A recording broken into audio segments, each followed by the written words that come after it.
Halo teman-teman teknik sipil, welcome back to my channel The Civilers. Pada vlog kali ini saya ingin melanjutkan tips-tips Start Pro yang ketiga, yaitu saya akan membahas bagaimana kita menginput sebuah properties, material, specification, dan support ke dalam modeling yang telah kita buat. Sebelumnya sebagai informasi, modeling yang saya buat ini sebelumnya lanjutan dari tips-tips Start Pro yang kedua yang sebelumnya telah saya upload ke video YouTube saya. Jadi teman-teman yang baru gabung ataupun menonton vlog ini, sebaiknya teman-teman bisa membuka video vlog saya sebelumnya ya, tentang tips-tips Start Pro yang kedua, modeling geometri menggunakan Start Pro Advanced Connect Edition. Oke, lanjut. Karena modeling kita sudah mempunyai, di sini kita akan coba menginput pertama, yaitu properties. Jadi jangan lupa teman-teman, di versi Start Pro Advanced Connect Edition ini ya, jadi kita akan disajikan user friendly dari software itu sendiri. Jadi kita melakukan inputting dan modeling secara analitikal, urutannya dari geometri, properties, material, specification, support. Setelah support selesai, kita input loading selesai, lakukan analisis selesai, desain, dan desain yang sudah kita definisikan, kemudian kita bisa mengerunnya ya. Jadi kita tahapan geometri sudah pada tips-tips yang kedua. Jadi untuk tips yang ketiga kita bahas properties, material, spesifikasi, dan support. Oke, kita mulai support di sini. Setelah kita klik support di sini, muncullah lembar section di sini ya. Nah, di lembar section di sinilah kita akan mendefinisikan dimensi-dimensi material dari struktur balok yang akan kita pakai. Oke, langsung saja. Di sini sudah jelas, sebelumnya saya jelaskan di video vlog yang kedua ya, sudah saya jelaskan bahwa bangunannya adalah bangunan struktur beton. Untuk atapnya sini sendiri menggunakan atap dak beton. Jadi kita akan mendefine di sini yaitu balok, beton, kolom, lalu ada slab. Oke, kita mulai. Sebelumnya kita mulai mendefine balok ya. Sebelum mendefine balok, ada baiknya sebagai informasi, jadi teman-teman nantinya pada saat modeling mendefine balok, teman-teman sebaiknya mengikuti code-code, aturan-aturan, ketentuan-ketentuan yang dipakai sesuai standar yang berlaku. Misalkan di sini ada SNI 2847 2019 tentang persyaratan beton struktural untuk bangunan gedung. Di SNI 2019 ini mempunyai ketentuan-ketentuan bila kita ingin mendesain balok ataupun kolom. Misalnya untuk mendesain balok, di sini dia mempunyai ketentuan mengenai tinggi minimum balok untuk non prategang. Jadi ketentuan seperti ini teman-teman. Jadi nanti teman-teman pada saat mendesain balok yang akan dipakai atau diinput ke dalam struktur kita, sebaiknya teman-teman mengacu pada aturan atau ketentuan code yang dipakai. Jika teman-teman pakai code SNI, bukalah code SNI 2019 mengenai persyaratan yang dipakai. Jika pakainya ACI, bukalah ACI 318 ya, sesuai ketentuan-ketentuan yang teman-teman pakai. Oke, lanjut, kita mulai define. Nah, di sini ketika kita klik define akan muncul properties. Jadi properties di sini ada circle, rectangle, T, trapezoidal, general, ya, banyak propertiesnya. Jadi teman-teman mau pakai yang mana? Misalkan teman-teman pakai, saya kolomnya bentuknya bulat, pakai circle ya. Bentuk kolomnya misalnya kotak, bentuk beamnya kotak, teman-teman pakai rectangle. Nah, di sini kita coba membuat mendefine beam ya. Jadi kita buat di sini ada YD, ada ZD. Material dipakai adalah konkrit. Kemudian untuk YD atau tinggi baloknya, di sini saya akan buat ukuran baloknya. Misalkan ini hanya contoh aja ya. Misalkan 300 kali 200. Jadi saya input di sini satuannya meter. Jadi 0,3. Kemudian lebarnya adalah 0,2. Add. Close. Ya, dapatlah kita satu dimensi di sini ya. Coba dimensi yang telah kita buat akan kita coba input ke dalam modeling yang telah kita buat sebelumnya. Jadi pertama-tama teman-teman klik di sini section yang telah kita buat, kemudian klik beamnya, teman-teman pencet Ctrl di keyboardnya, kemudian mouse-nya klik di line ini, Ctrl plus klik mouse, 1 2 3, klik juga yang ini, 1 2 3. Setelah kita klik, lepas kontrolnya, lepas mouse-nya ya, kita klik assign, klik kiri sebelah mouse, send. Yes, terinput lah line beam ini dengan section yang kita buat. Biar kelihatan mana yang sudah input dan mana yang belum diinput, kita tampilkan aja visualnya secara 3D. Klik kanan, label, structure, full section, apply, oke. Jadi kelihatan ya mana yang udah terinput dan mana yang belum. Jadi balok memanjang arah X sudah terinput dengan material dimensi sectionnya 300 kali 200 ya, section dimensinya. Kemudian kita buat lagi define arah Z nya, arah Z itu arah ke sini teman-teman. Kita buat lagi, sama pilih rectangle, tinggi baloknya adalah 300, lebar balok, maaf, satuan meter 0,3 ya. Kemudian ZD nya 0,3, 0,2 untuk lebarnya. Kemudian add, selesai ya. Jadi dapatlah nih ada dua sekarang, dua dimensi yang kita buat.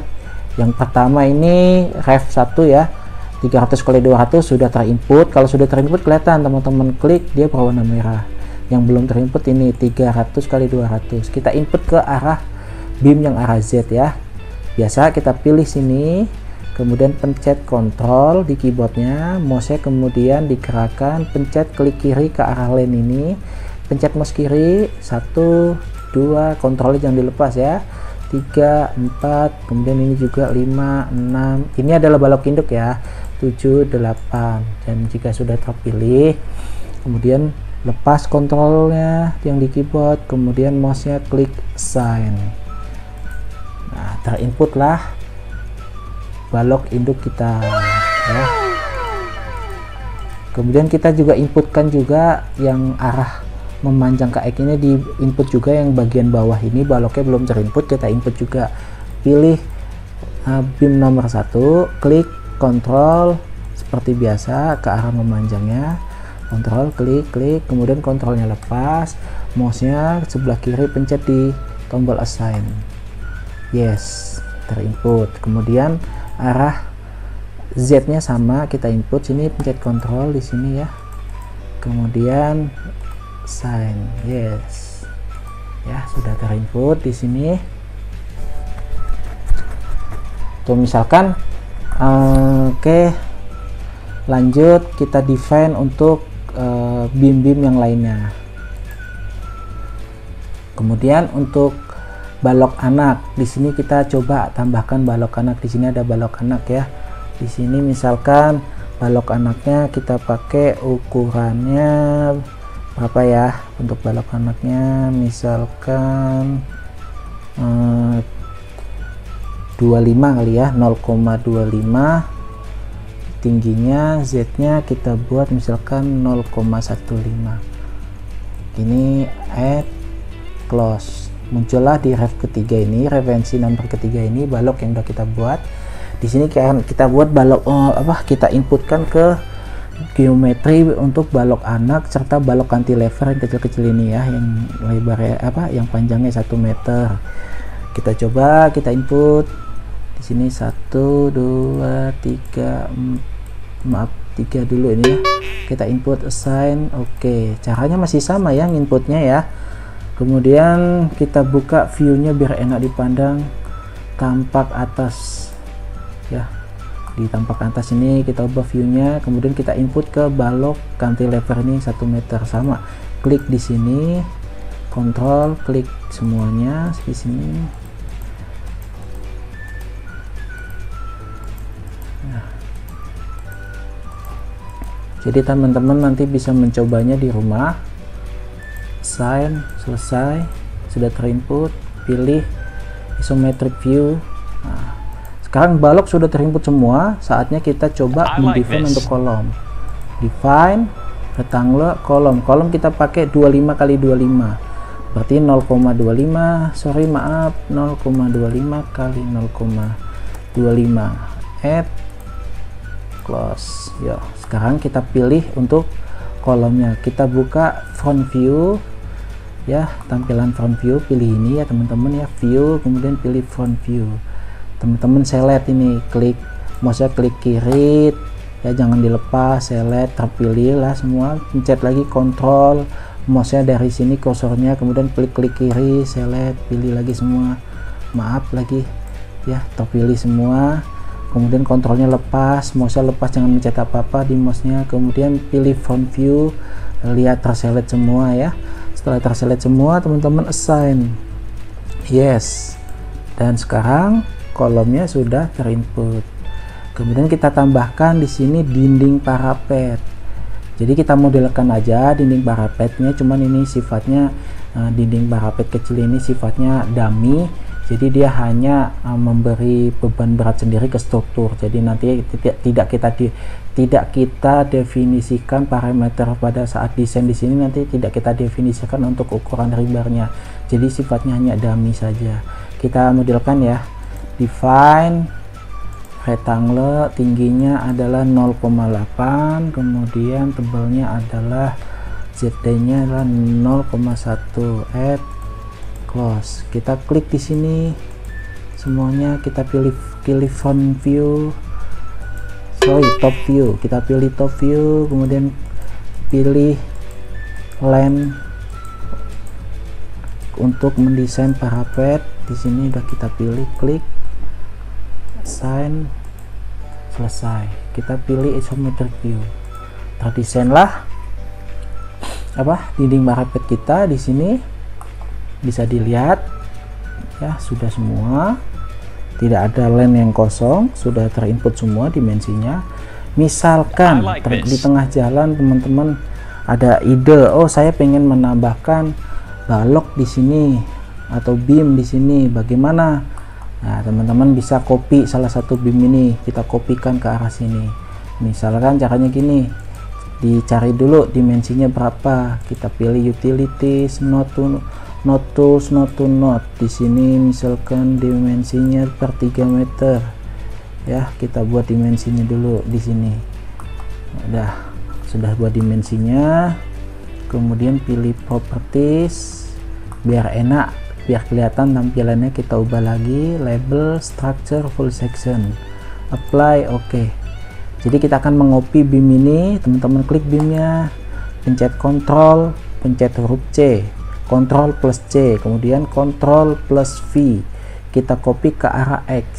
Jadi arah X ya, lihat sumbu globalnya, kita copy ke arah X sejarak 3 meter, enter ya, tercopy sudah ya. Bisa juga copy lagi, klik sini, copy paste ke arah 3 meter ya, sudah tercopy. Jadi kita udah bisa menambahkan beam dengan dimensi yang sama.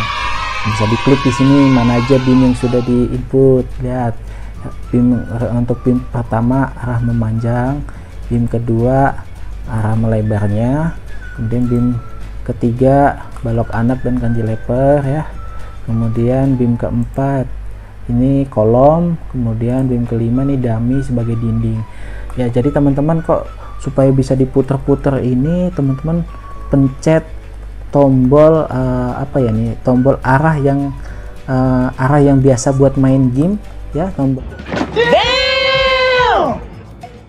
yang biasa buat main game itu kan ada tombol arah gitu di keyboardnya. Jadi pakai itu, bisa dipakai buat muter-muter atas bawah kanan kiri, bisa dipakai buat muter-muter untuk melihat view-nya. Karena kita sudah define semuanya, terakhir adalah kita mendefine slab. Si slab kita define di sini, teman-teman nanti pilih thickness ya, thickness. Jadi slabnya sendiri kita buat ukurannya adalah ujung-ujung semuanya ini kita buat ukurannya, tebal thicknessnya berapa, 0,15, kita buat 0,15 semuanya ya. Kemudian slab yang bawah ini misalkan 0,2, tinggal ubah 0,2, klik add lagi, dapatlah kita 2 ya, 0,15 sama 0,2. Kemarin kita sudah mendefine slabnya di sini ya. Kita coba klik kanan, label structure fill plates. Nah, di atas sudah kita define plate-nya, tapi di bawah belum. Kita input aja dulu bawah plate-nya ya. Kita input di sini, pilih geometry, add plate. Klik di sini, klik di sini, klik di sini, klik di sini. Selesailah. Plate kita input. Nah, sisanya ini bagaimana? Kalau caranya saya copy plate karena ukurannya sama. Ke arah X 3 meter. Copy lagi, paste aja lah. Copy, paste ke arah X 3 meter. Ya, kalau itu cara saya biar cepet. Sudah terinput geometrinya plate. Kita coba input sini dimensi dari plate-nya. Kita definisikan. Teman-teman pilih select plate cursor. Kita pilih plate yang atas. Buka view tampilannya, tampilan font seperti ini. Select di sini, pencet kursor kiri blok ya. Ya, terselect, kemudian pilih isometric. Di sini sudah terselect ya, assign.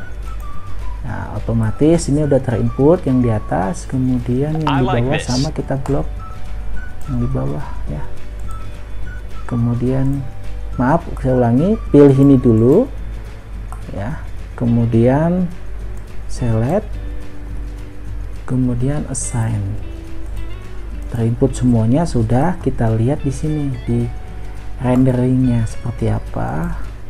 Sudah terinput ternyata semuanya, teman-teman.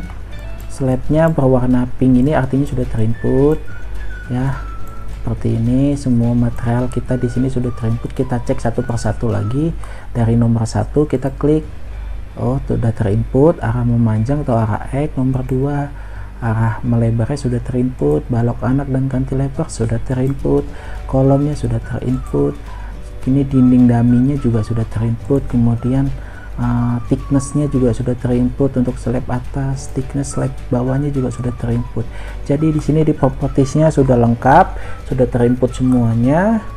Jadi sudah selesai. Teman-teman bisa hapus ini dimensinya. Caranya adalah utilities, node to tools, kemudian remove node to node distance, otomatis remove. Selanjutnya, karena properti sudah selesai, teman-teman pilih material. Di material sini kita hanya mengecek apakah properties yang kita masukkan itu sudah terinput material semua. Jadi karena material yang kita pakai adalah konkrit ya. Di sini sudah disediakan di sini steel dengan mutu sekian ya. Kemudian aluminium, ada konkrit. Kita klik coba konkrit. Ternyata dia berwarna merah semua, artinya modeling kita ini sudah didefinisikan materialnya adalah material konkrit semuanya ya. Nggak ada yang salah, nggak ada yang terselit maksudnya nggak ada yang salah, nggak ada yang error kita salah input material, nggak ada di sini.